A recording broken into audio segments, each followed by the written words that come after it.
The 134th birth anniversary of Constitution maker Dr. B.R. Ambedkar is still being celebrated across Uttar Pradesh. Despite the anniversary falling on 14th April, series of programs are still being organized in the state. On Friday, one of such programs was held at the auditorium of Lok Bhavan in UP's capital Lucknow, where State Cabinet Minister Baby Rani Maurya was present. Speaking about caste census, which the centre announced would be part of the national census, she stated that it will benefit the deprived society. BJP MLA Surendra Chaudhary was also present along with dozens of secretariat workers.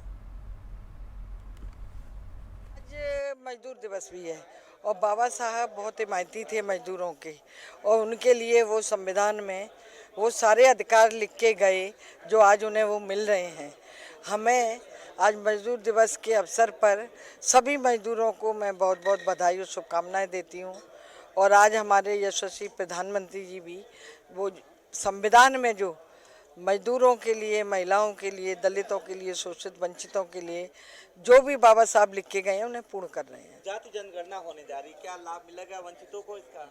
इसका लाभ मिलेगा और ये जो एक समाज विहीन की जो कल्पना की जा रही है और उसके बाद ही जो भी जाति गणना के बाद जो भी जिसको जितना हक मिलना चाहिए। Mention may be made, the program was organized under the banner of Bodhisattva Ratna Bharat, Ratna Baba Saheb Bhimrao Ambedkar. Program coordinator and president of Uttar Pradesh Secretariat Association, Arjun Dev Bharti, gave more information on why the program was organized on Labor Day.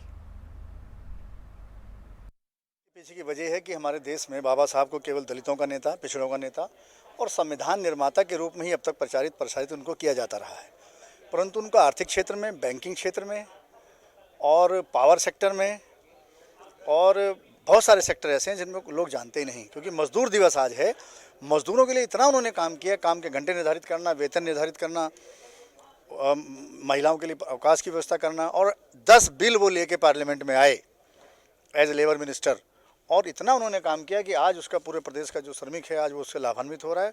ये उनके जो दृष्टि थी, विशाल दृष्टि, उसका परिणाम है।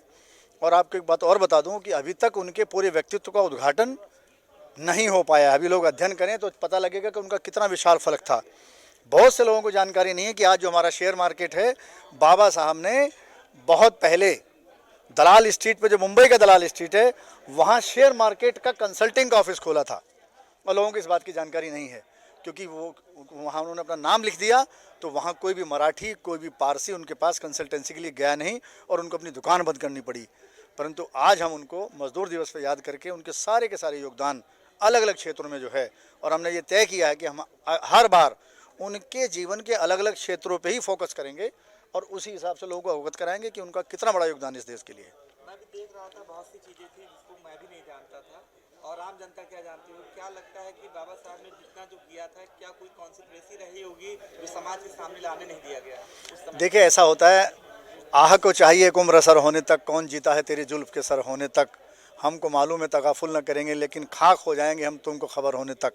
तो वो भी हमको खबर होने तक खाक हो गए, मगर हम लोग उनकी संतान हैं, उनके वंशज हैं। उस खाक को छान कर, उस राख को छान कर उनकी पहचान को फिर से पैदा करेंगे और फिर से खड़ा करेंगे और लोगों को बताएंगे कि कितने बड़े महान दूरदर्शी, स्वप्नद्रष्टा और भारत के निर्माता थे वो।